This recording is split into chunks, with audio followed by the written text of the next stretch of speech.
Oi pessoal, eu sou o professor Antônio Menezes, do curso de chinês da Universidade de São Paulo. Hoje eu vim aqui participar de uma conversa sobre Confúcio e os analectos e queria convidar vocês para depois assistir a nossa conversa. Acho que foi bem legal, tem muito assunto, né, para falar sobre Confúcio, os analectos, né? E aproveito também para vocês conhecerem o livro, a obra de Confúcio, os analectos, os diálogos de Confúcio, é uma obra incrível, né, e que vocês vão aproveitar bastante. Oi pessoal, começa agora mais um programa para quem tem prazer em conhecer. Se você tiver interesse nas conversas que a gente já fez nesses anos todos lá para trás, sempre sobre quem nós somos, o que nós fazemos, o que nós pensamos, etc., acesse quemsomosnós.com.br, escolha a plataforma de áudio ou de vídeo que você prefere, ou assistir ou ouvir, podcast, Spotify, no YouTube, você que sabe. Hoje é o último programa da série sobre os grandes textos do Oriente, fase 2.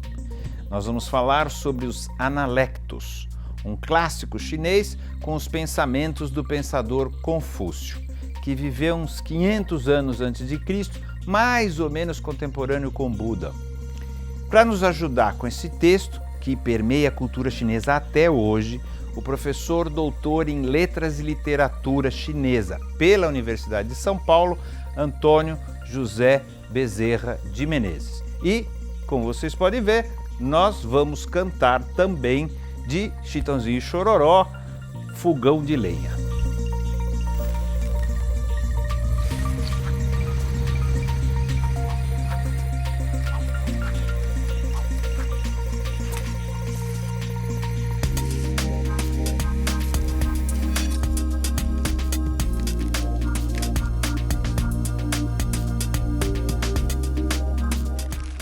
Quem é você? Eu sou o professor Antônio Menezes, da Universidade de São Paulo, professor do curso de chinês lá da Faculdade de Filosofia, Ciências e Letras. Bom, que vai acabar, né, parece. Espero que não. Tá, vamos lá. Hoje eu também quero saber, isso é o que você faz, eu quero saber quem você é. Bom, um professor brasileiro, né, que se dedicou aos estudos chineses, né, especialmente a parte de cultura e filosofia antiga, né, também me interesso muito para a parte de poesia, né, e a gente nota um crescente interesse por esses temas, né, dentro e fora da faculdade, né, e trabalhando aqui no Brasil, né, com todas as dificuldades possíveis, né. Me diga uma coisa, quando você se interessou por isso, a China não era um assunto, tá certo? Com exceção da época, com exceção das tirinhas da Mafalda, a China não era um assunto. Conta como é que você chegou lá? Quer dizer, o que é que te fez se interessar por isso? Por quê? Por que você resolveu se aprofundar? Então, a China não era um assunto, né, digamos aí no final dos anos 70 e 80, mas estava se tornando um assunto, né? Isso eu acabei percebendo depois, né? Mas, digamos, no início da minha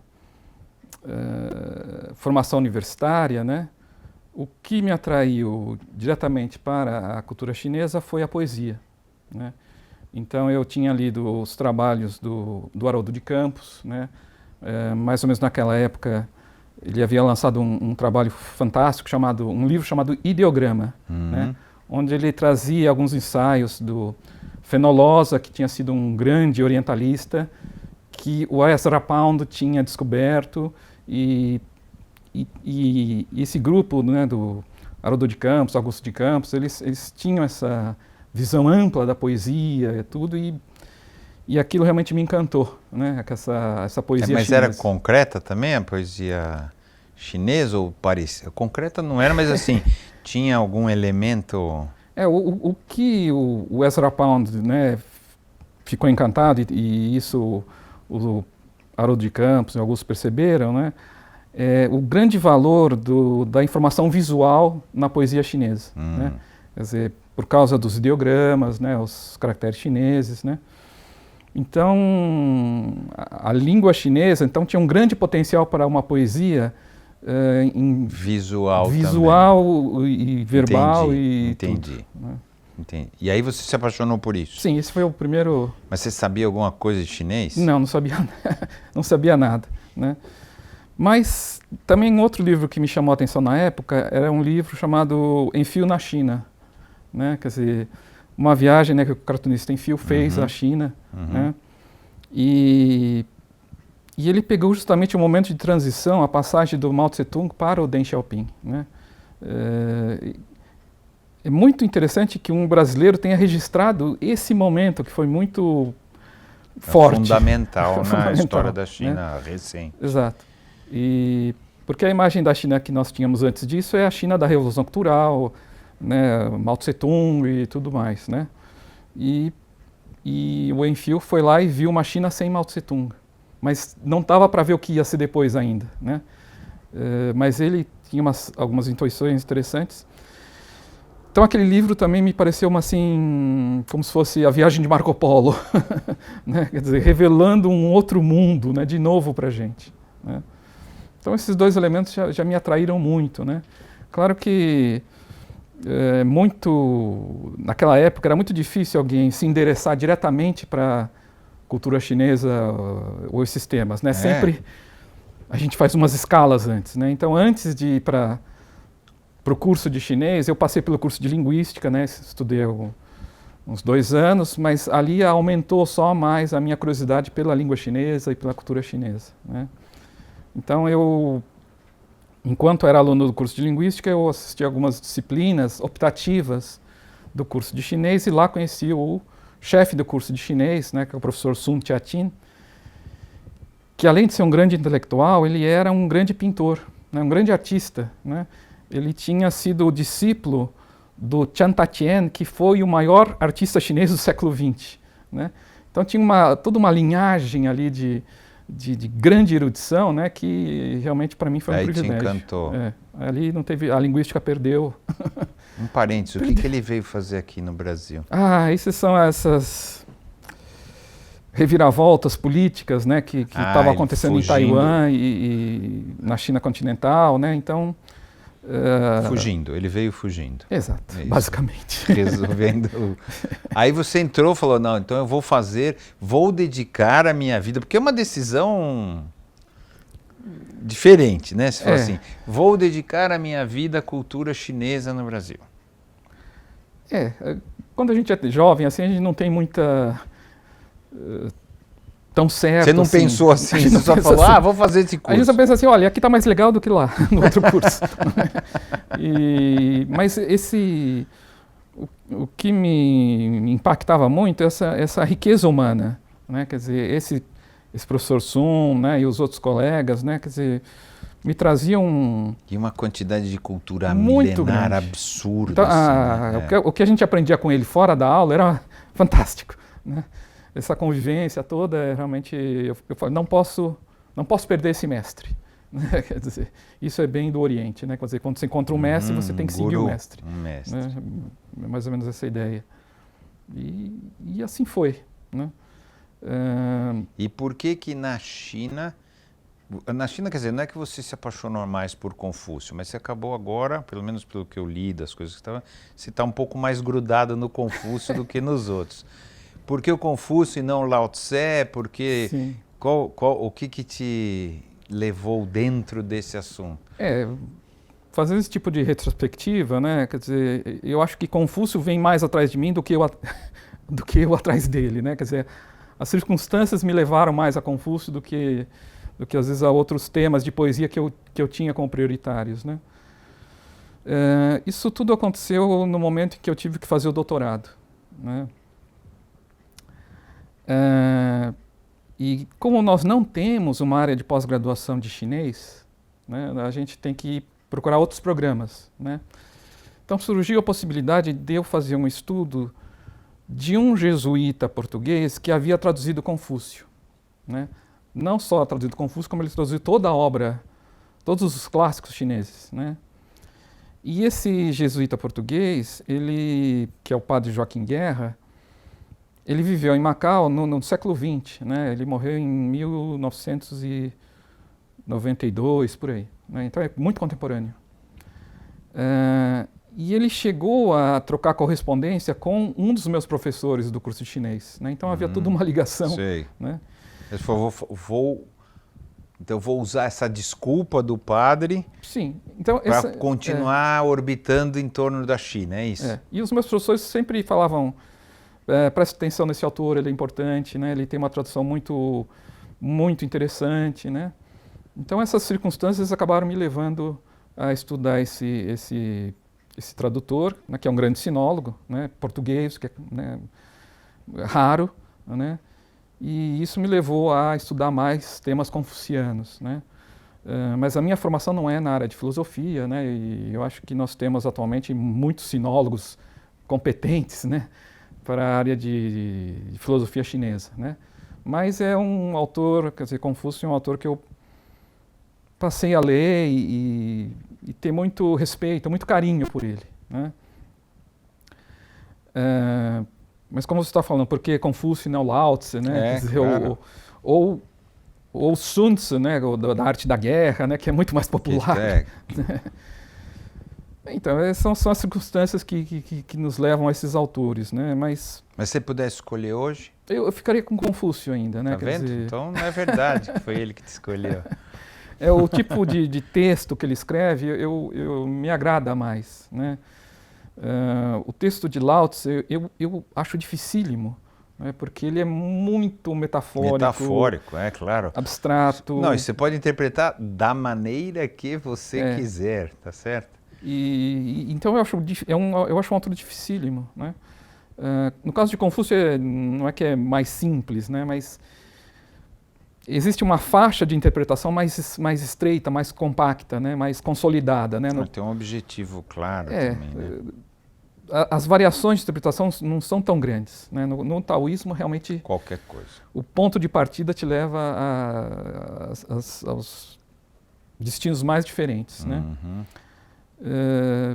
Agora, no desenvolvimento dessas escolas de pensamento, isso é um dado importante, né? O confucionismo passou a ser, logo que a China se unificou e veio a dinastia Han, aí lá pelo primeiro século, né, depois de Cristo, né, o confucionismo vai ser assumido como ideologia oficial. Né? Esse é um dado importante, né?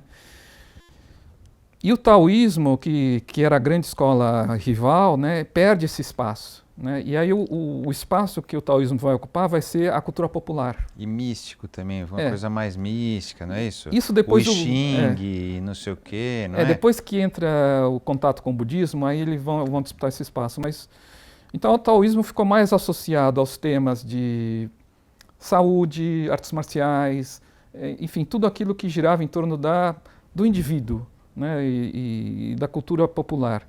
E o confucionismo acabou ocupando essa esfera da política, dos negócios de Estado, etc. Da organização da sociedade, isso, certo? Isso. Mas, quando a gente lê Confúcio, a gente vê que ele é um professor. E a ênfase dele é na formação do indivíduo, na formação do caráter. Né? Isso, para ele, é o essencial. Né? Enfim, então ele é um autor que eu gosto mais de ler, né, me identifico mais, digamos assim. Né? Mas não deixo de ver o grande valor de Lao Tse, né, que é um pensamento também amplo, mas difícil de categorizar e até traduzir. Né? Quer dizer, então vamos lá, vamos falar um pouquinho da vida do Confúcio. Sim.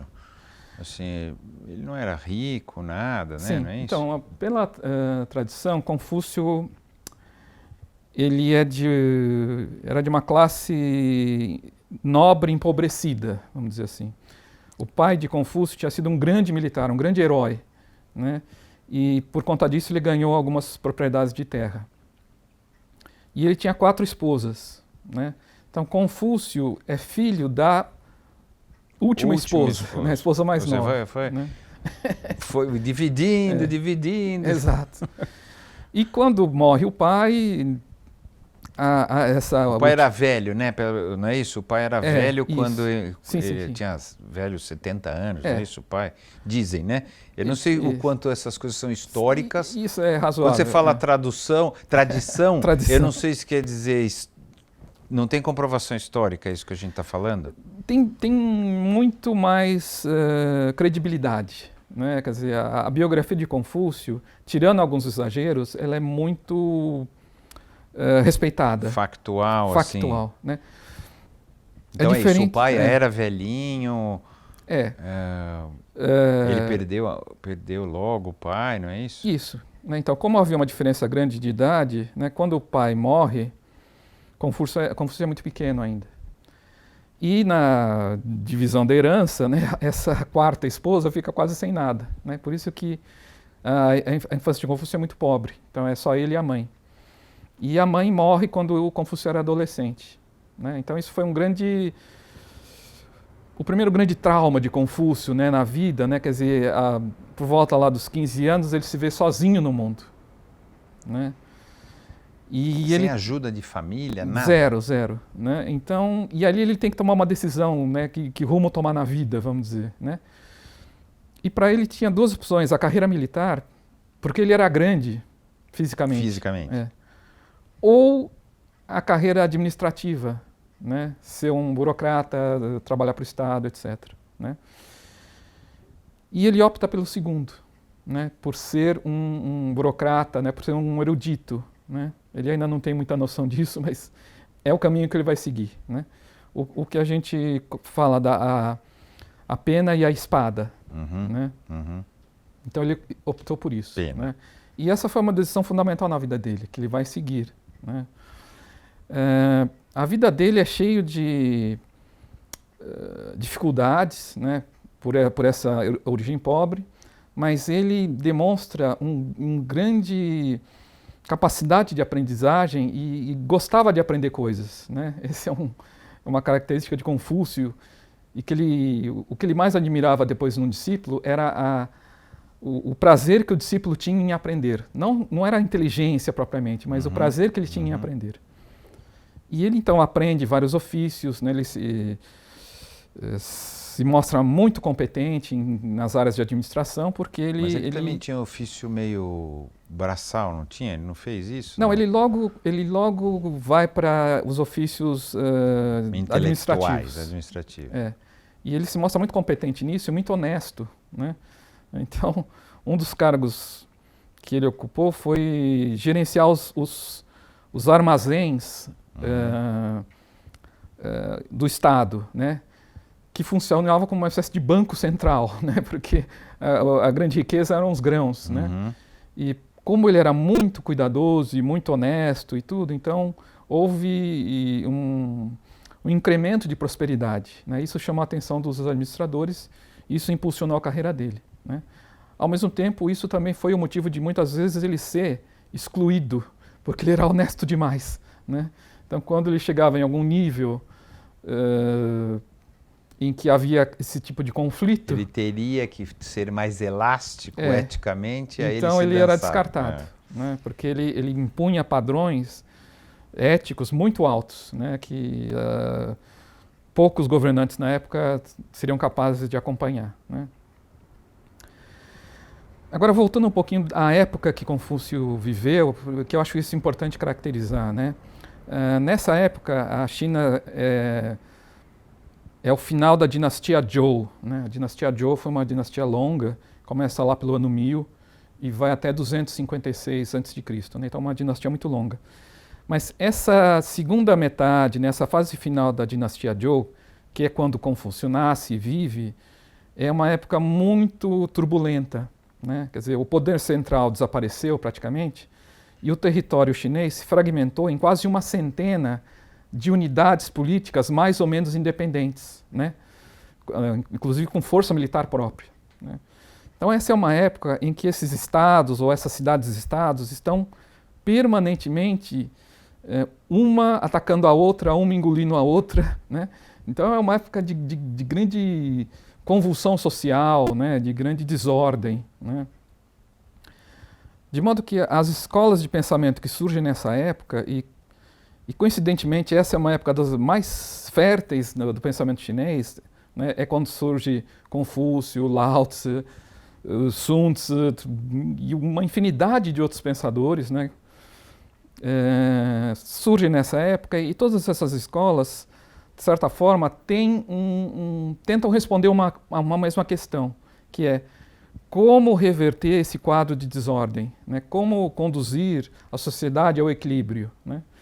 Então, de formas diferentes, cada uma dessas escolas vai propor um caminho, né? Estamos precisando disso agora também, não é? Mais lembra ou um menos. pouco. Está na hora de surgir umas pessoas para falar sobre isso. Desculpa, vamos lá. E essa época de Confúcio, né, tem um nome específico na história, né? Chama período primavera e outono, né? Esse nome é curioso, né? Primavera e outono, né? Mas tem um sentido, né? O sentido é indicar uma época de transformações políticas e sociais muito intensas, né? De modo que um grande reino surge na primavera e no outono ele já desapareceu, né? Então isso é muito rápido. Significa, no espaço de uma geração, as transformações são... surge um grande estado e ele desaparece, né? No Ocidente, a gente viveu isso mais ou menos digamos, se a gente olha o mapa político do mundo ou da Europa antes da Primeira Guerra e depois da Segunda Guerra, a gente percebe isso, né? Essas transformações tremendas, né? Então, esse período então, vai ser chamado, né, o período das 100 escolas, né, em chinês, e esse número 100 quer dizer muitas escolas, né? 100 não é 100, né? 100 não é 100, quer dizer muitos, né? Então, olhando nessa perspectiva, né, a proposta confuciana, né, ou a proposta de Confúcio, é que a superação desse quadro de crise social vai se dar pela educação, né? Pela elevação do nível moral e ético dos governantes e de toda a sociedade, né? E, num primeiro momento, Confúcio acreditava que ele conseguindo educar o príncipe, né, isso seria o caminho mais rápido para ordenar permear a sociedade. Toda a sociedade, né? Tendo esse exemplo de cima para baixo que Confúcio valoriza muito, né? Mas a experiência prática de Confúcio mostrou que isso era quase inviável, né? Quer dizer, encontrar um príncipe que aderisse a esses altos princípios, né, era muito difícil, né? Porque a mentalidade militar prevalecia nesse grupo, né? Fora as intrigas políticas e tudo mais, né? Então, Confúcio percebeu que essa transformação da sociedade se daria a longo prazo, muito além do seu tempo de vida, né? E se daria pela formação de homens virtuosos, né? Quer dizer, uma sociedade virtuosa produziria, então, um pessoal administrativo e dirigente mais virtuoso e assim por diante. Então, seria de baixo para cima, né? E seria uma coisa a longo prazo. Mas não sei se eu entendi certo, mas parece que Confúcio tinha um negócio que, apesar disso, existia uma certa reverência específica ao príncipe, ou seja, ele era um enviado de Deus ou alguma coisa assim, né? Um mensageiro de Deus, e que a gente deveria ter obediência completa a ele, não é isso? Se ele fosse justo. Isso, não é? Então, a teoria política que já existia no tempo de Confúcio, né, quer dizer, já vem desde antes, né, Confúcio adere a esse princípio, é o conceito do mandato do céu, né? Porque surgiu a seguinte questão: por que uma dinastia cai e surge outra? Então é que veio a teoria do mandato do céu, quer dizer, a dinastia ela detém esse mandato, né? É uma concessão, né? Então, se ela cuida bem desse mandato, se governa moralmente, corretamente, então o céu envia suas bênçãos, né? Então, boas colheitas, períodos de paz e assim por diante. Se o governante, então, não age moralmente, administra mal, etc., então o céu mostra o seu desagrado enviando calamidades, terremotos, guerras e tudo mais, né? E aí ele escolhe outro, é isso? O céu... E aí ele escolhe outro, né? A gente tem um exemplo dessa ideia no Antigo Testamento, né? Então, o primeiro rei de Israel foi Saul, né? Aí Saul não fez o que Deus tinha mandado, né? E então ele passa isso para Davi, né? Então ele tira o mandato de Saul e dá para Davi, né? Então, essa teoria política do mandato do céu, Confúcio adere totalmente, né? Então, isso não quer dizer que o imperador ele é divino. Ele tem um mandato que é divino, mas ele em si não é divino. Não que ele é o mensageiro, nada disso. Ele foi escolhido para aquele momento, mas pode ser desescolhido. Pode ser desescolhido. Exatamente. E o que Confúcio desenvolve dessa teoria é que esse mandato do céu também se aplica ao indivíduo. Então não é só o governante que tem esse mandato do céu, né? O indivíduo também tem um mandato, né? Tem uma missão, tem um objetivo. Um lugar, é isso, na sociedade? Isso. É isso? Um papel a desenvolver naquela sociedade, naquele tempo, né? Isso Confúcio claramente diz, né? No livro, nos Analectos, depois a gente vai falar, ele fala, aos 50 anos eu conheci o mandato do céu. Não é que ele conhecia a teoria, porque ele já sabia. Ele conheceu na vida dele. Qual era o papel dele nesta existência. Exato. É isso. Por isso que eu falei, então, na primeira metade da vida de Confúcio, ele tinha essa perspectiva de transformar a sociedade, recuperar a sociedade, educando o príncipe, né? Mas quando ele percebe o mandato do céu, ele vê que não, que é pela educação do povo. Do povo, né? E que o povo, sim, obrigaria, entre aspas, o príncipe a seguir determinada... Que é a estrutura, né, administrativa, né? Porque tinha muita preocupação com essa questão administrativa, como administrar para que as coisas fiquem bem, não é? Exato, porque ele como tinha essa origem pobre, ele sabia o que era fome, sabia o que era uma sociedade que não tinha comida, né? E uma sociedade bem administrada tinha comida, né? Vamos dizer. Então ele valorizava muito essa correção, né, na administração, né? A boa administração era fundamental para o equilíbrio social, né? Execução, não é isso? Ele era focado na como executar as coisas de uma maneira justa. Além disso, ele valorizava muito a tradição, os ritos, né? Tudo isso era fundamental para esse equilíbrio social. Não é só uma questão econômica. Também há um elemento filosófico, espiritual envolvido, né? Isso é um ponto que ele vai desenvolver mais nessa segunda parte, né? Então, nessa segunda parte, então, que ele percebe que o processo de transformação da sociedade é uma coisa de longo prazo, muito longo prazo, né? Então, é nesse momento que ele se dedica a formar o maior número de discípulos, né? E se dedica também a preservar, editar, comentar os clássicos chineses, né? Aí que entra a história dos clássicos chineses, né? Então Confúcio foi um grande editor também, né? Quer dizer, ele então pesquisando, né, nos arquivos oficiais, né, e nos livros que vinham da alta antiguidade, muito antes da sua época, né, ele identificou quais eram aquelas obras essenciais, né, que conteriam os exemplos e a sabedoria antiga que deveria ser preservada e estudada, né? Então esses são os clássicos chineses que ele... Ele que fez essa escolha? Sim, ele fez essa escolha. Quais seriam os clássicos? Exato, né? E é interessante que a escolha é bem abrangente, se a gente pensar em termos de gênero literário, né? Então quais são os clássicos? Na verdade são 6 clássicos, né? Ou seja, 6 livros que remontam à alta antiguidade chinesa, muito antes de Confúcio, e a autoria desses livros é incerta, né? A tradição aponta alguns autores, mas é incerto quem são, de fato, os autores, né? O primeiro livro é o mais misterioso de todos, é o I Ching, né? O I Ching, né? O livro das mutações. Também um livro de um simbolismo tremendo, dificílimo, né? E quando esse livro chega no Ocidente, né, por volta do século XVII, pelas mãos dos missionários, né,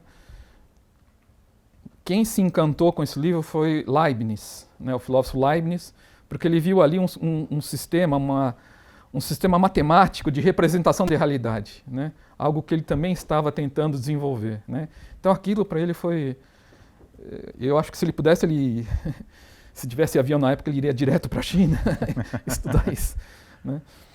Então, o I Ching, então, esse livro que essencialmente é um livro oracular, né? Quer dizer, de perguntas a respeito do... É um tarô chinês. Estou chamando de tarô chinês, sim. Com, assim, de adivinhação, de você estar com dúvidas na vida, você faz o jogo das varetas lá. Mas o interessante desculpa, não é taoísta o I Ching? Quer dizer, então, a base não é... Vem antes, então? Vem antes.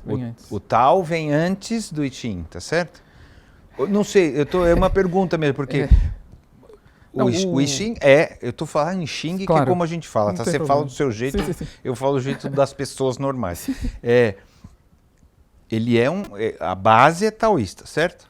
Então, não é nem taoísta nem confuciano, né? Ele é um livro da alta antiguidade, né? Então, mas não tem um cheiro taoísta? É mentira? Então, e é um clássico que a escola confuciana vai incorporar no seu cânon, né, no seu repertório de estudos, e é um clássico que os taoístas também vão incorporar ao seu cânon de estudos, né?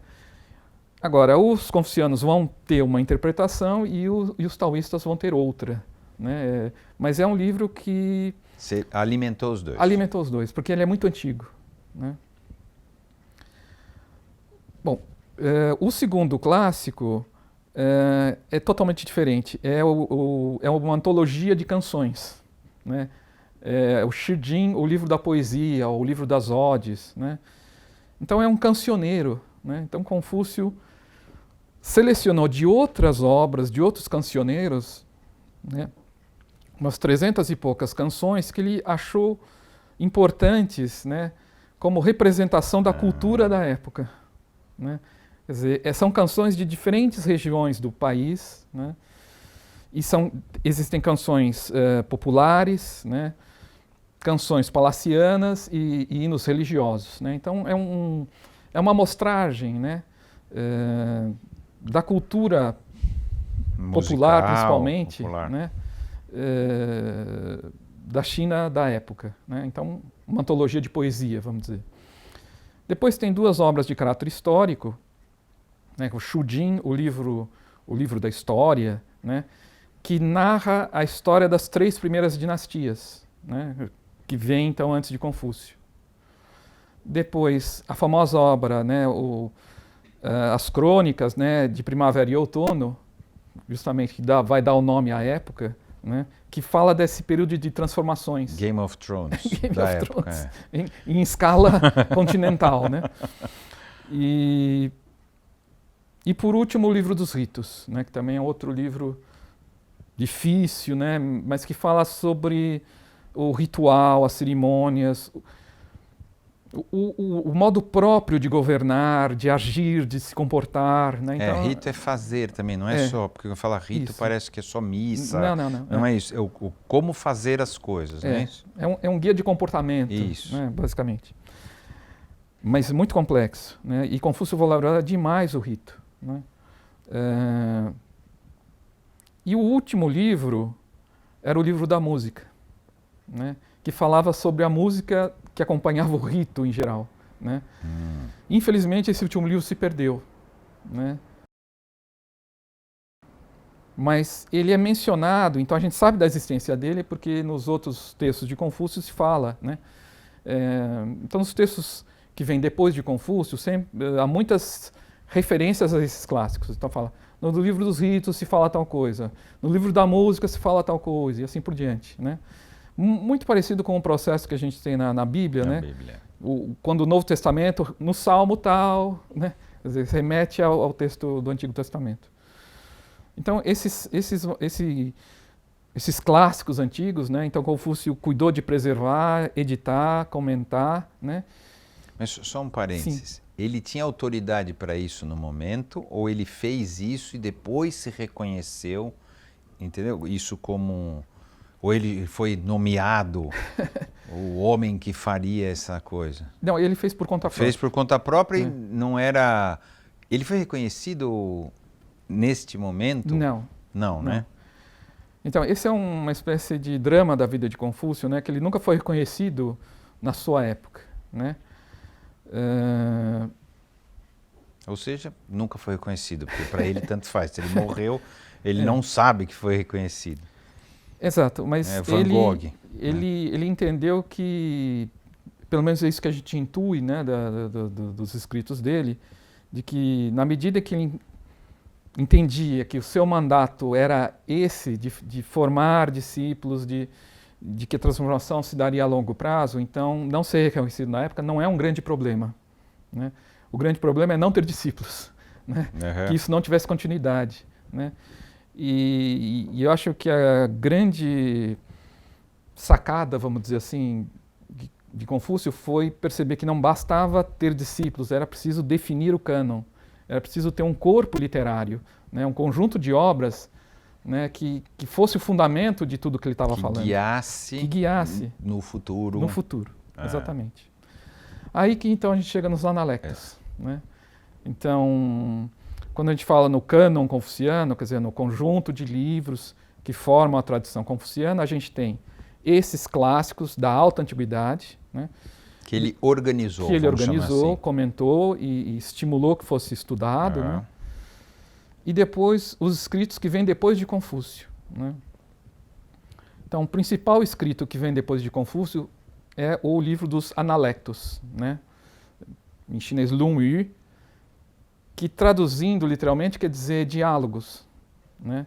Então, o Lun Yu, os Analectos de Confúcio, é um livro que registra diálogos de Confúcio com os seus discípulos, né? Não é um livro dele, né? Não é um livro ele fez. Da pena dele, né? Mas é um meio livro... Novo Testamento, assim. Se eu fizer um paralelo, assim, escrito depois pelos discípulos, e às vezes nem era mais discípulo, era o discípulo do discípulo do discípulo, não é isso? Exatamente. Dizendo que alguém ouviu ele falar alguma coisa. Então, qual o grau de confiabilidade que a gente teria nos... Muito alto, né? Alto? Muito alto, porque... Porque é um telefone sem fio, não é assim? Pelo seguinte, a escola de Confúcio, em chinês, quer dizer, Rujia, né? A escola dos letrados, né? Então não é escola de Confúcio, significa escola dos letrados, né? Então é uma escola que valoriza demais o documento escrito, valoriza o registro feito, né? Então a existência dos Analectos, né, é muito característico dessa escola, né? Quer dizer, tudo que Confúcio falou foi registrado, né? O melhor que se podia na época, né? A gente está falando de 3º século antes de Cristo, né? Por isso que nesses diálogos sempre se teve nos Analectos, né? Se teve o cuidado de preservar o discurso direto, ou seja, por isso que a gente vê essa expressão, o mestre disse, né? Então a gente não encontra nos Analectos o discurso indireto. Confúcio certa vez disse tal coisa. Não. Respondendo ao discípulo, Confúcio disse, aspas. 2 pontos, abre aspas, blá, blá, fecha aspas, né? Por isso que isso que a gente estava comentando um pouco antes, né? O mestre disse. Realmente é assim que está no texto, né? Então, para indicar que é literal aquilo que ele disse, né? Então houve um cuidado extremo em preservar. Apesar de serem escritos depois e tal. Então a tradição oral, que sempre acompanha, e a tradição escrita, há uma grande harmonia entre essas duas tradições. Por isso que eu digo que a confiabilidade é altíssima, né? Porque é da natureza dessa escola ser muito fiel em registrar, é muito cuidadoso e tudo mais, né? E por isso que a biografia de Confúcio também é muito rica, né? Há muitos detalhes, né? Algumas coisas que aparecem, aparecem alguns exageros, né? Mas isso faz parte da estilística, né? Então, por exemplo, para acentuar as qualidades de Confúcio, às vezes você acentua as dificuldades que ele estava vivendo. Para ele poder superar. Né? Então, às vezes a gente encontra relatos, Confúcio era um homem muito feio. Né? Então, apesar de ser muito feio, ele era muito inteligente. Apesar de tal coisa, né, havia uma qualidade superior, né? Mas não mágica, não Não coisas mágica, mágicas, né? são coisas terrenas. Mas às vezes há excessos que, para mim, são totalmente inverídicos, né? Por exemplo, a gente encontra, às vezes, alguém dizendo que Confúcio e a sua mulher não se davam muito bem. E eu acho que isso não é razoável, né? Primeiro, pela psicologia de Confúcio, né? Mas segundo, porque seria muito improvável ter um grau de detalhe da vida íntima de uma personagem da antiguidade, né? Não se chega a esse grau, né? Quer dizer, então, isso para mim É chute. me parece quando aquele personagem, o Odorico Paraguaçu, falava intriga da oposição, né? Então me parece um exagero, né? Ele teve filho, não é isso? Teve um filho. Um filho, né? Então, por exemplo, teve um filho e se sabe muito pouco desse filho, né? Então, se sabe pouco do filho de Confúcio, como é que você pode ter esse tipo de detalhe da vida íntima do casal, né? Então, não me parece razoável esse excesso, né? Mas os escritos, sim, são muito fidedignos, né? E você encontra muito pouca contradição, né? O que seria normal de se detectar numa tradução oral que fosse fixada muito posterior, né? Então a gente encontra uma unidade muito grande naquilo que ele fala e naquilo que ele escreve, né? Então os analectos são isso, são um registro de diálogos de Confúcio com seus discípulos. Ou seja, as ideias, um resumo das ideias de Confúcio, não é isso? Então os discípulos perguntam coisas, Confúcio responde e assim por diante, né? Então é um escrito muito vivo, né? Você ouve o discípulo perguntando, né? Muitas vezes você é o discípulo perguntando, né? E o mestre responde, né? E às vezes a resposta não é clara, aí o discípulo pergunta de novo, né? E passa um capítulo ou dois, alguém volta lá volta ao assunto, né? Então também é preciso entender que não é um tratado sistemático. Não é que agora eu vou falar sobre educação, agora eu vou falar sobre política, agora eu vou falar... Não. Os temas estão sendo... É orgânico, é igual nós aqui. Tanto vai para o lado, vai para o volta, outro. Né? Depois a gente vê o que acontece. Exato. Então, mas aí... Então vamos lá. Ele não é dividido assim, mas ele trata de assuntos... Variados, né? Sobre o ser humano, qual que é o assunto dele? Quem que ele acha, como ele nos vê? Então, aí são ideias bem interessantes, né? Quer dizer, Confúcio então tem essa ideia de que a sociedade se transforma pela educação do indivíduo, né? Quando a gente pensa em educação, não é só educação formal, saber ler, escrever, fazer conta, isso, né? Ele está pensando muito na educação moral, né? Na formação do caráter, né? Então, esse é um ponto fundamental para o confucionismo, né? A formação do caráter não é só a questão da inteligência, né? Porque o que Confúcio percebe, e o filósofo Mêncio, que vai ser o grande nome do confucionismo depois... Seguidor dele, né? Ele é aluno, não? Um tema tremendo que Mêncio vai desenvolver é a corrupção da inteligência. Né? Quer dizer, quão facilmente uma inteligência pode se corromper. Não é que a pessoa fica burra, né? Mas uma inteligência corrompida causa grande mal para a sociedade, né? Então essa formação do caráter para Confúcio é essencial. Então ele procura perceber qual o caminho formativo disso, né? E o caminho formativo disso se dá dentro da família, né? Então, só antes um pouquinho. Ele acha que a gente nascia bom, mal ou nada? No tempo de Confúcio não havia essa resposta, né? Essa era uma questão que vai surgir dentro do confucionismo depois. Né? E vão ter duas escolas, né? Ou duas linhas, né? O filósofo Mêncio, que vai achar que o homem nasce bom, mas se corrompe muito facilmente. Essa vai ser chamada a linha idealista.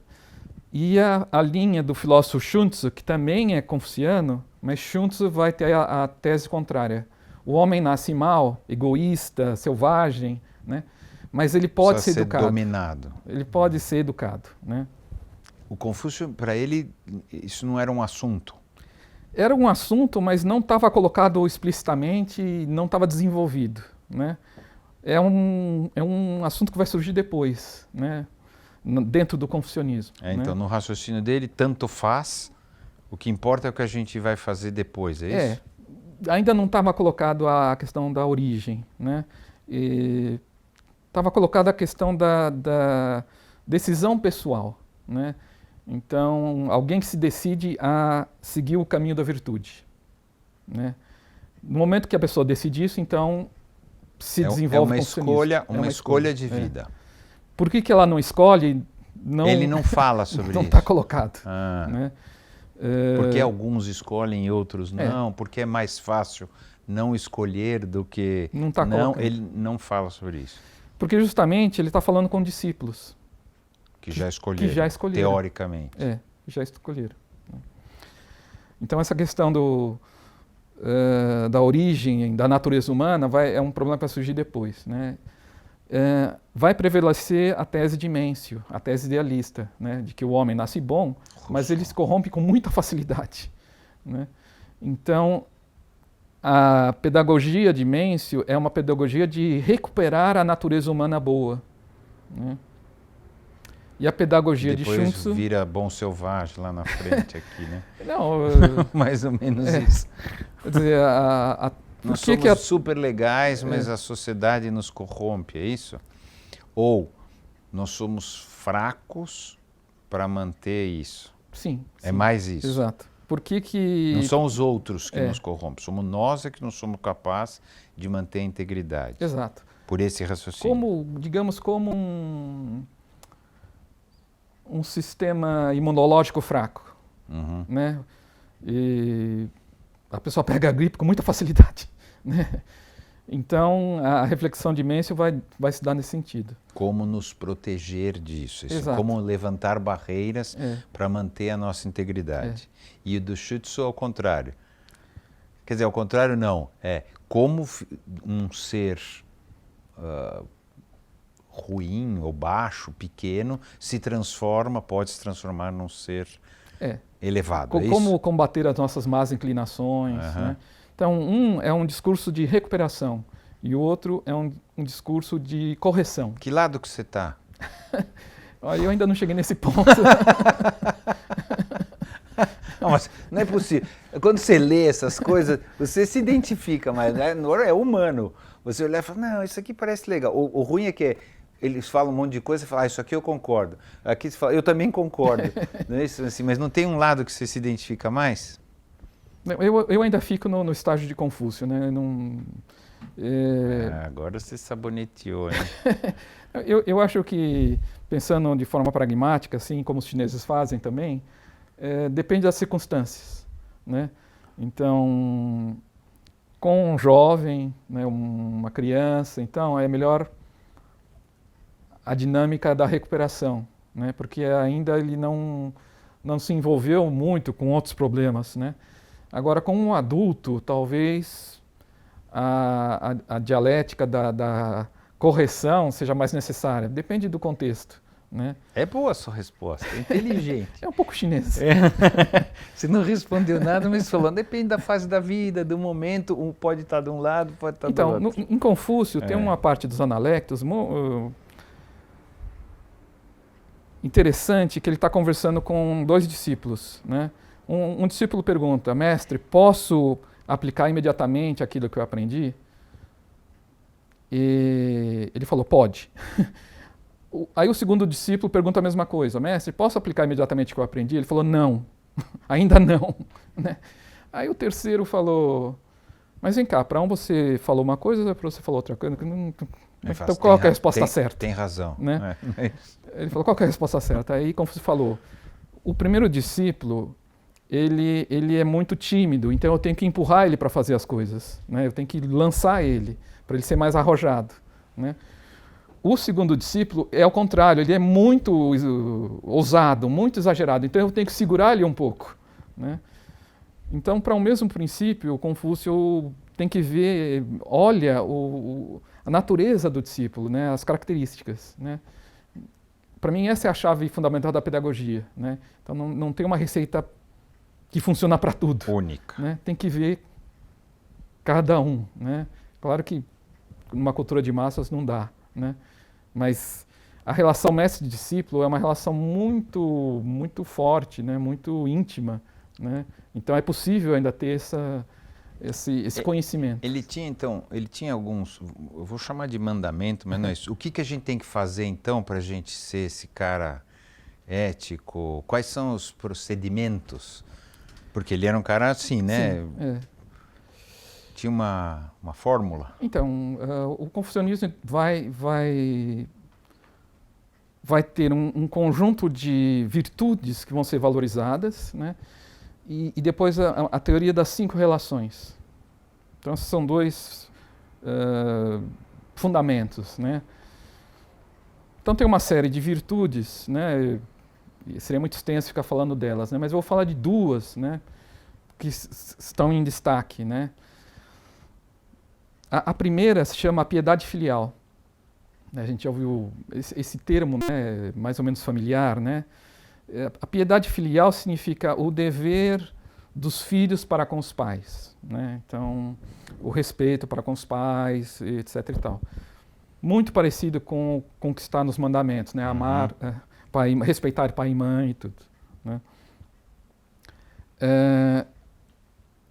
Então, esse é um dado, né? Que mostra de que essa formação do caráter começa na família, né? Começa ainda no círculo familiar. Depois passa para a comunidade. Mas o Confúcio vai dizer que essa virtude é o fundamento de todas as outras. Então, faltando essa, é muito difícil desenvolver qualquer outra, né? E a última virtude, que seria a completude de todo o processo, é uma virtude que é difícil de traduzir, né? A gente vê traduções variadas, às vezes alguns traduzem como caridade, outros traduzem como humanismo, outros traduzem como compaixão. É difícil traduzir, né? Em chinês é ren, né? E quando a gente olha o caractere que forma essa palavra, aí a gente tem algumas pistas, né? É um caractere muito simples, né? Muito interessante. Ele é formado por um radical que indica ser humano e pelo número 2. Né? Então, a interpretação... Estar junto. Estar junto, exatamente. 2 homens, né? Então, a ideia de o comportamento correto, ideal, que um homem tem que ter para com outro homem, né? A gente diria modernamente, respeitar o outro, né? Respeitar o outro enquanto ser humano, né?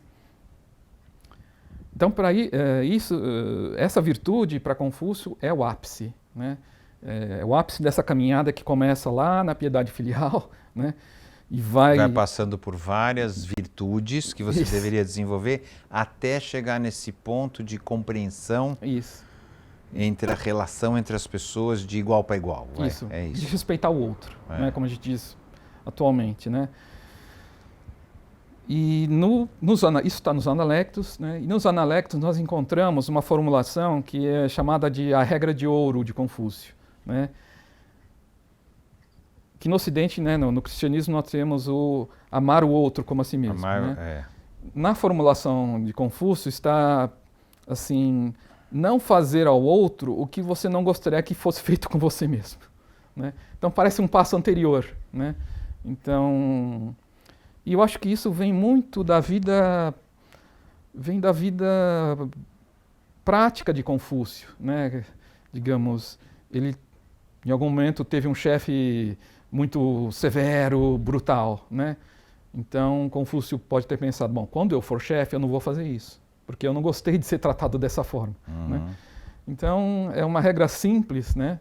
Mas é difícil de ser cumprida também. Difícil de ser cumprida, né? Mas não tão difícil quanto amar ao outro, né? Então, ainda está fora do escopo, né? E se a gente pensar na época de Confúcio, né?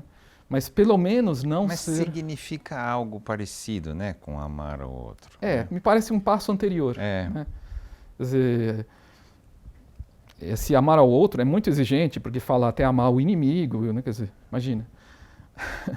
Agora, Confúcio ainda é modesto, né? Quer dizer, mas já é muito avançado para a época, né? Quer dizer, não tratar o outro de qualquer jeito, não aniquilar o outro, né? Respeitar o outro como pessoa. Eu costumo dizer não ver o outro como objeto. Exatamente. É sujeito com sujeito, eu costumo dizer assim, que me parece um jeito certo, sim, gramático. São traduções possíveis para essa ideia. Né?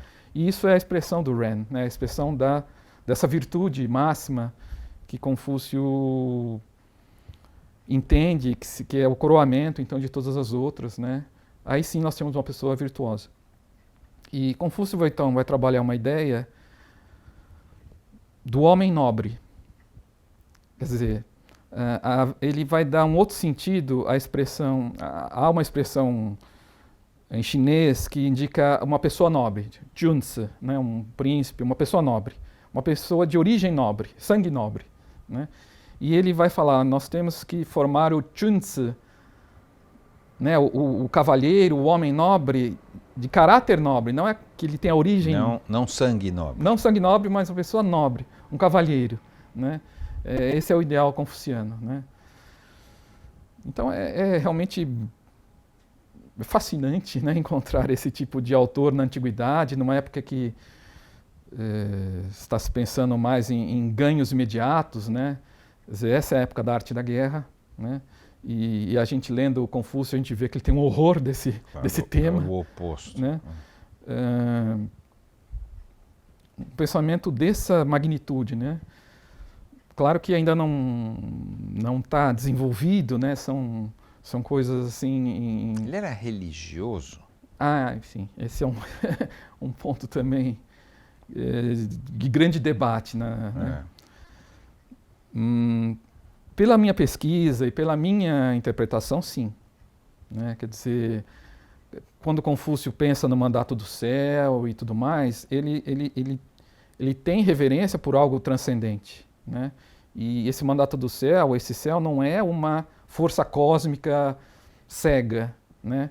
É algo consciente, né? Algo que Deus, né? Que a gente chama de Deus hoje. Sim, porque quando se diz que se o governante, se ele age mal, né, o céu envia calamidades. Porque ele pensa, ele é consciente. É alguém que pune, julga. Claro. Né? É alguém que sonda as intenções também. É um Deus judaico, igual ao Deus judaico. Só que não era um Deus, dois deuses, ele não conversa sobre esse assunto. Se eram deuses, se era Deus. Não chega a esse... Não existe essa... Só se fala da palavra céu. Né? Mas, obviamente, não é o... tem lá, quem está lá. Não é o céu físico. Se são vários. Não é uma força cósmica. É algo É uma consciência. É uma consciência, com certeza. E seria difícil imaginar uma pessoa da antiguidade que não tivesse nenhuma concepção religiosa, né? Que não tivesse nenhuma visão transcendente, né? Não houvesse nenhuma cosmologia envolvida. Né? Então, essa visão de um Confúcio agnóstico é uma coisa bem moderna. Né? É uma coisa já do século XX. Né? Porque Confúcio, sendo um pensador tão importante, ele muitas vezes é convocado, né, para dar suporte, para justificar, né, uma linha ou outra e tudo mais. Né? A gente estava falando sobre o quanto o confucionismo ainda ou permeia ou influencia a China de hoje, que não tem nada a ver com a China de onde ele fez.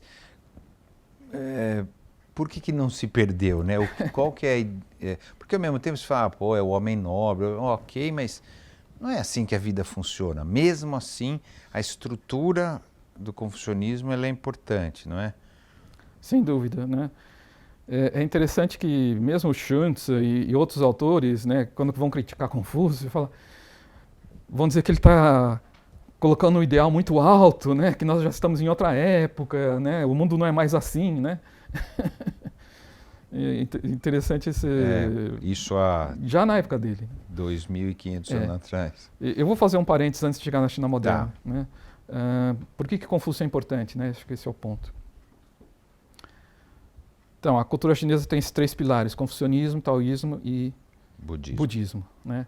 Mas desses três, o confucionismo vai ter um papel de destaque na medida em que ele vai ser assumido como ideologia de Estado, né? Então, quando o Império se unifica e adota o confucionismo, essa decisão ela vai perdurar até os dias de hoje, né? Vai perdurar por todo o Império e assim por diante. Então, a cultura oficial chinesa vai ser confuciana, né? A partir daí é que a gente fala que a China tem uma identidade confuciana, né? Assim como o Ocidente vai ter uma identidade judaico-cristã, a China vai ter uma identidade confuciana, vai ser o pensador fundamental e assim por diante. E os países vizinhos, né, Coreia, Japão e Vietnã, vão receber esse legado chinês, né, vão receber a escrita chinesa e vão receber o confucionismo, né? Então, esse que eu chamo de pacote civilizacional que vem da China e vai moldar a cultura coreana, a cultura japonesa e o Vietnã também, né, até a época moderna, né? Então, isso vai dar a identidade não só da China, mas a identidade de todo o Extremo Oriente, né? Então, quando a gente pensa num chinês, ou na cultura japonesa, na cultura coreana, a gente vê essa identidade comum, o confucionismo, né? Por isso que ele é tão importante como escola e como pensador, né? E o confucionismo, então, vai permanecer no topo, né? Quer dizer, como escola mais desenvolvida, né? Em termos da erudição oficial, né? Até o fim do Império, né? E o Império Chinês vai ser um império muito longo, vai terminar em 1911, né? Somente em 1º de janeiro de 1912 é que começa a República, né?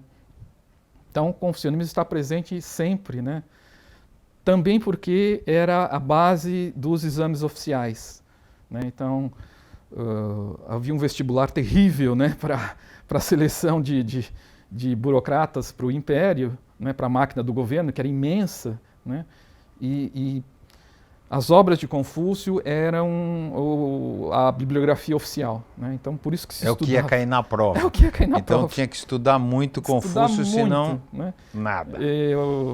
A minha professora, né, a professora Maria da Graça, quando esteve na China, ela visitou um museu que tinha alguns exemplos de túnicas chinesas, de eruditos, né, que iam fazer a prova. E dentro dessa túnica tinha uma cola enorme. Então foi preservado, né? Imagine o grau de desespero, né, do pessoal. Então, Confúcio está presente em toda a história da China. Quando chega, então, a República, a China tem pressa de se ocidentalizar, né? Então, surgem ali correntes muito diferentes. Algumas que querem modernizar o confucionismo, né, porque a China não seria prejudicial para o caráter chinês se desvencilhar dessa identidade tão fundamental. E tem outras que querem se livrar do confucionismo totalmente, né? É uma época de grandes debates e tudo mais. Depois, quando nós entramos na época da Revolução, né, em 1949, né, é uma outra etapa também confusa, difícil, né, e que a China está tentando entrar num modelo completamente diferente, né. E na época da Revolução Cultural, uma época que a China virou de ponta cabeça completamente, né, Confúcio vai ser completamente execrado, né. Quer dizer, ele vai ser o símbolo da opressão feudal e do pensamento feudal, enfim. A China, na Revolução Cultural, está tentando cortar inteiramente os seus laços com o passado, né? O que, do ponto de vista chinês, é uma coisa tremenda, né? Foi um desastre, né? Todo mundo sabe, o resultado final deu no que foi uma deu, porcaria. Né? E deu no que deu. E tem um livro que foi muito famoso na época da Revolução Cultural, que é chamado Contra Confúcio e Limpiao, um livrinho, né? E que tem a ver uma coisa com a outra, né? O pessoal sempre alguns colegas me perguntam, né? Limpiao era aquele braço direito de Mao Tse Tung que dizem tentou dar um golpe e daí sofreu um acidente misterioso de avião, né? Então ele, que era uma personagem importante, agora tinha que ser Execrado. Execrado. E junto Confúcio também entrou Vai junto. junto. Mas daí também há interpretações de que não seria Confúcio em si, mas um apelido para John Eli. Nossa. Bom, é muito complicado. Enfim. Quando entra Deng Xiaoping, há uma inversão completa no governo, né? Quer dizer, há uma linha completamente diferente, né? No sentido de flexibilizar a economia, as reformas econômicas, né? É a China dos últimos 40 Exato. anos. Então, a China atual, né, esse crescimento chinês tudo, é Deng Xiaoping. Né? E a história dele, né, de não importa a cor do gato, desde que pegue o rato, né? Separar a questão da economia, da ideologia, né? E assim que a China veio. Quando entra Deng Xiaoping, Confúcio é resgatado, né? Então, agora não é uma questão de cortar com o passado, é de recuperar o passado e incorporar isso num projeto de modernização. E né? como também num projeto de recuperação da autoestima chinesa, não é Sim, isso? sim. A Sim, ideia então, de sem dúvida. somos grandiosos, Sim. temos um pensador Exato. fantástico de 2.500 anos atrás, somos milenares, não é? Isso, Acho que isso. faz parte também de uma estratégia política recuperar Confúcio, né? E Confúcio é um personagem bom para ser recuperado, né? Como símbolo da educação, né? Ética, educação, ética, moralidade. Então, e tal. é um personagem bom e muito ligado ao Estado, né? Não que Confúcio fosse o tema de Confúcio fosse o Estado, a questão do Estado, né? Mas o Estado se identifica com Confúcio, né? Com as teorias. E aí tem eu não sei, me ocorreu agora, tem essa questão do respeito à liderança, do mandato, que é bom ter agora. Sim, também, tá certo, não é isso? Se aproveita no bojo de tudo isso, mas ao mesmo tempo as lideranças políticas sempre têm um certo receio de Confúcio, né? Porque Confúcio, né, é uma pessoa muito rigorosa, né? Não é condescendente com maquinações políticas, né? Estratagemas, né? Então é ali que os políticos mais erram, né? Então precisa tomar cuidado também, né? Mas, enfim, Confúcio voltou Mas à tona. A estrutura de governo, a estrutura do país, a estrutura da sociedade funciona não como Confúcio pensou, porque eu acho que não é isso que a gente está falando, Sim, mas sim. um derivado, né, dessas milhares de anos de império confucionista, não é isso? Sim. Ou se dizia confucionista, né? Ou que usou o Confúcio como tecido para criar a sociedade. Isso, quer dizer, Confúcio então tinha essa teoria das 5 relações sociais, né? E que seria a relação príncipe-ministro, relação pai-filho, marido-esposa, irmão mais velho, irmão mais novo e amigo mais velho com amigo mais novo, né? 5 relações que dariam harmonia social. Então, se essas relações estão em ordem, estão equilibradas, né? Então a sociedade como um todo se equilibra, né? Então isso está muito enraizado na mentalidade chinesa, né? Agora, quando a China se desenvolve, então nesse período mais recente, e você começa a ter grandes disparidades, né, sociais, né, uma classe milionária assim hiper rica, né, isso causa um temor de que isso vá provocar ruptura social, né? Então aí Confúcio é convocado para manter uma certa Exato. Coesão. Então a ideia de harmonia social, né, que o governo chinês trabalha muito é de raiz confuciana, né? Então Confúcio então agora foi inteiramente recuperado, né? Então, em 2010 foi feito um filme, né, um blockbuster sobre a vida de Confúcio, né? O nome é Confúcius ou Confúcio, né? Então, é uma superprodução chinesa É legal? Legal. Eu não vi. Vale a pena ver, porque é uma produção, superprodução, né? Então é interessante ver a recuperação da cultura material da época, as roupas, os comportamentos e tudo, né? A única coisa que eu não gostei muito do filme é que mostra muito um Confúcio político, né?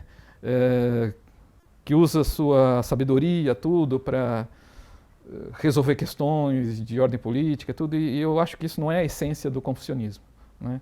Mas a imagem que ficou também, eu não sei se é por causa do filme ou por causa de outras coisas, mas a imagem que ficou é que a preocupação dele maior era com essa organização social política.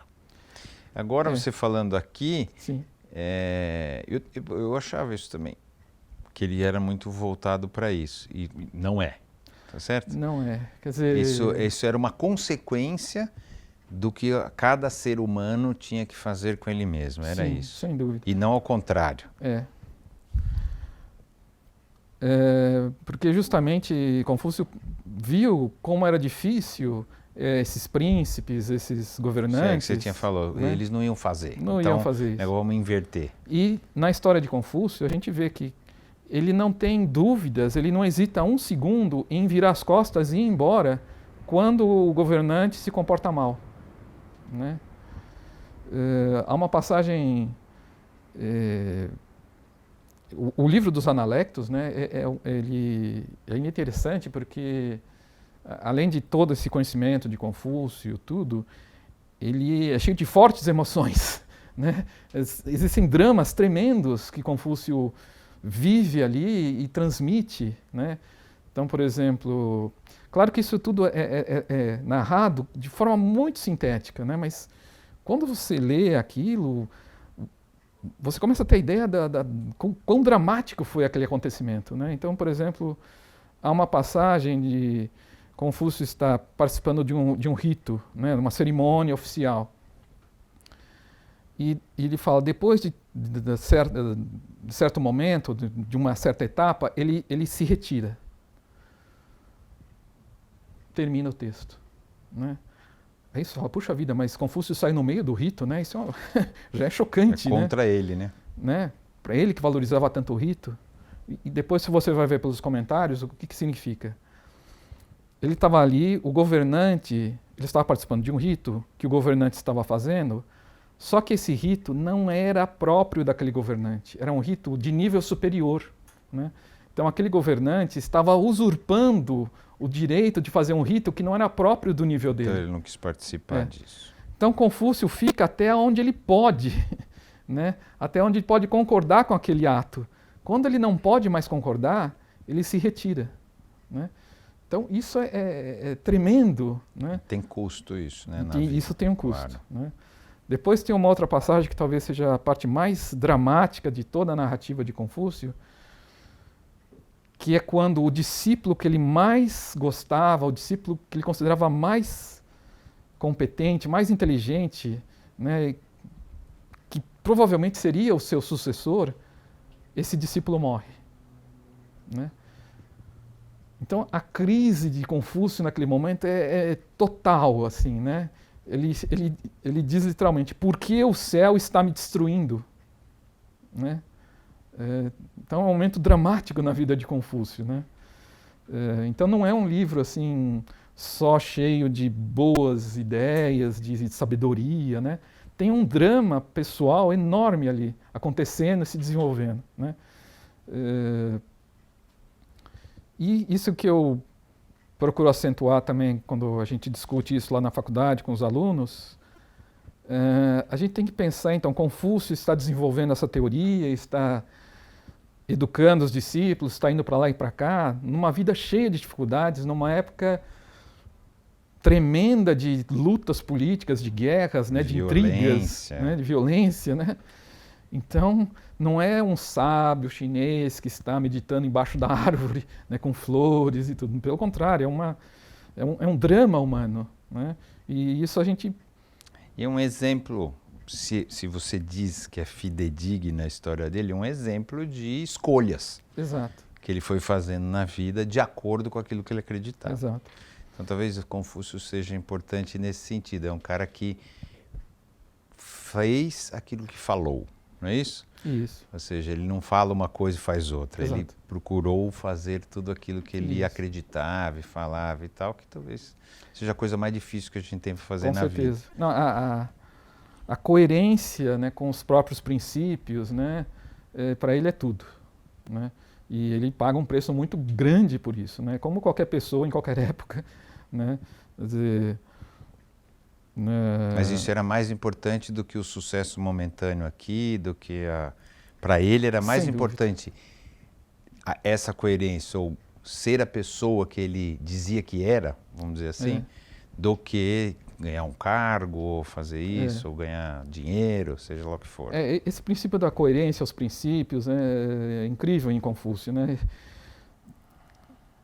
Tem um episódio que eu acho que ilustra essa dramaticidade, né? Que quando, né, São Thomas Becket, né, vai ser executado, né, por traição ao rei da Inglaterra, porque ele não concordou com uma ação, uma atitude do rei, ele diz uma frase que me parece confuciana, né?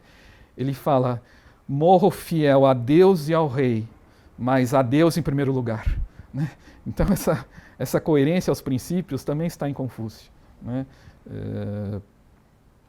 Mas ele teve essa... Ele morreu triste? Eu não sei, me ocorreu agora, porque ele não estava reconhecido, segundo você falou, ele não foi reconhecido em vida e tal. Ele morreu triste? Desgostoso? Ou morreu falando assim, bom, eu fiz o que eu achava que tinha que fazer? Eu sei que é meio louca essa pergunta, porque ninguém sabe, mas... Essa pergunta é bem de um discípulo de Confúcio. Mas tem uma passagem que ele diz claramente que o homem nobre, então de caráter nobre, ele não se importa em não ser reconhecido. Então ele já deu a chave para o problema, né? Precisa ver se ele conseguiu isso, né? Segundo a tradição, quando Confúcio morreu, ele tinha 72 discípulos, né? Eu acho que era mais, mas 72 grandes discípulos, né? Então ali está a realização da sua obra, né? E já no seu tempo de vida, muitos dos seus discípulos já tinham cargos importantes, né? Ou seja, já estavam colocando em prática aquilo que ele gostaria, né? Mesmo passando por aquela crise da morte do Yan Hui, né? Que foi o discípulo querido, né? Então eu penso que ele teve um senso de realização, né? Tomara. Tomara. Eu vou fechar, pois tá? Não, claro. A gente já falou que ele não tinha essa noção, ou ela não tinha essa noção, não. Ele não tinha essa definição. Mas eu vou pedir um exercício seu de imaginação. Quem você acha que o Confúcio achava que nós éramos? Quem somos nós, segundo Confúcio?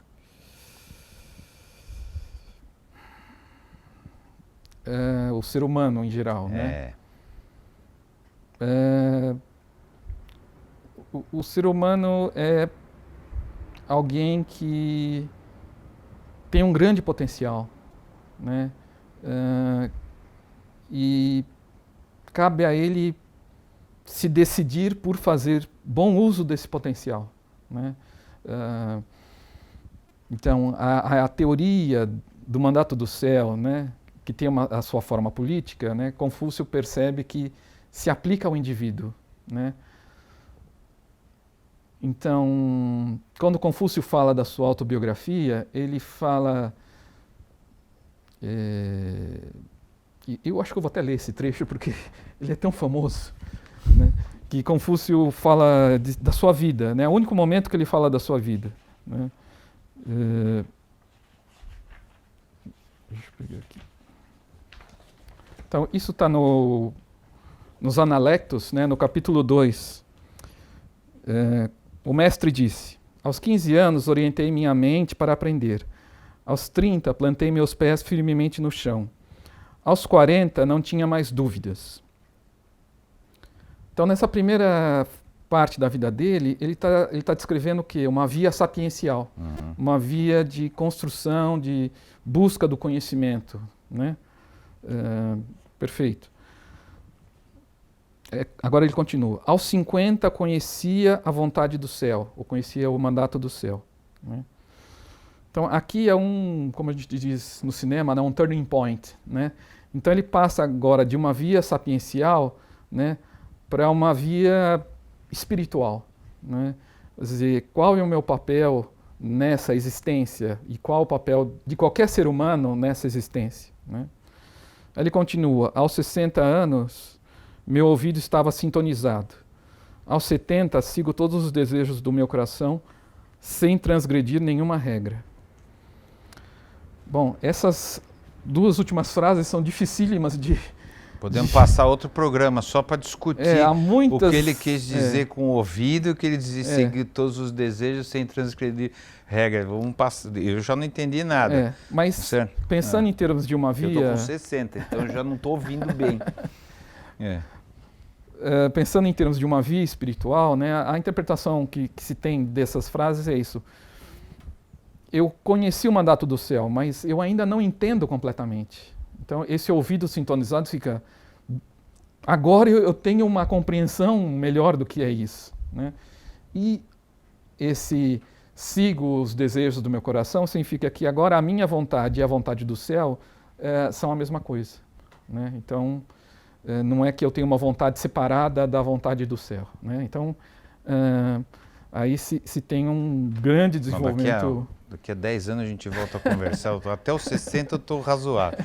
Depois a gente vê se eu estou nessa. E para você, quem somos nós? Puxa vida. Olha, eu penso que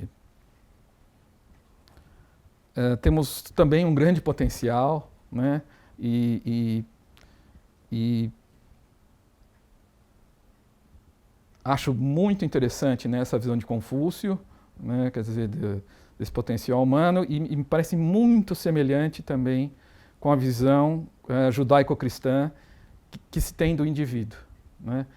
O ponto que não está colocado em Confúcio e que a visão judaico-cristã colocou é a noção de liberdade. Né? E isso é um ponto que a filosofia oriental não desenvolveu muito bem. Né? E essa noção de liberdade é muito característica do ser humano do Ocidente. Né?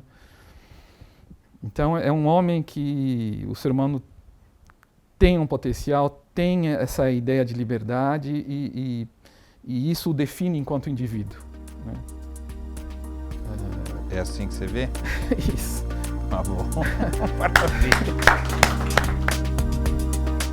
Então, eu queria mostrar, então, algumas traduções que nós temos, né, dos Analectos de Confúcio em português, né, que vale a pena conhecer, todas são ótimas traduções. Né?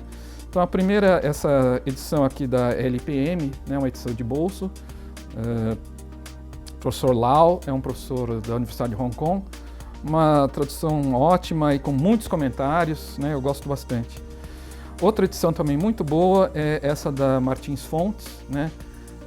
A tradução é de um grande sinólogo belga chamado Simon Leys, que é o pseudônimo do Pierre Ryckmans, né, esse sinólogo belga, também com comentários ótimos. Uma terceira tradução da editora Ibrasa foi feita pela Anne Chang, que é uma grande sinóloga do Collège de France, né, e que tem muitas obras sobre Confúcio, também uma tradução muito, muito boa. E o grande destaque vai para essa obra tremenda de sinologia, né, uma tradução dos Analectos, né, feito pelo Giorgio Sinedino, que é um dos nossos sinólogos talvez de maior destaque atualmente. Ele de formação e profissão, ele é um diplomata do Itamaraty, né, e segue uma tradição, né, dos primeiros sinólogos do Ocidente que eram ou missionários ou diplomatas, né, enfim, gente que estava lá no Oriente em contato com a tradição oriental. Então, é uma tradução muito erudita, né, que vai no detalhe de cada palavra, de cada frase, né? Então, realmente, quem desejar se aprofundar então mais nessa obra, né, na sua parte hermenêutica, então vale a pena conhecer essa edição da Unesp, né, da editora da Unesp. E a última curiosidade é esse livro, né, da editora Bestseller, né, chama Confúcio com Amor, né? É de uma professora de filosofia lá de Pequim, a professora Yu Tan, né, que fez um curso sobre o confucionismo que foi transmitido pela TV estatal chinesa no início dos anos 2000, e foi um curso que fez muito sucesso, né? Então ela tenta trazer a interpretação do confucionismo para o tempo atual, né? Então é um exemplo muito interessante da recepção do confucionismo, então, no momento atual da China, né? Então isso virou um best-seller na China e depois foi traduzido em outras línguas, né, e aqui em português. Então também é uma obra interessante para ver essa recepção atual do confucionismo na China, né? Então, com isso temos ótimas aqui sugestões para quem quiser ler os Analects.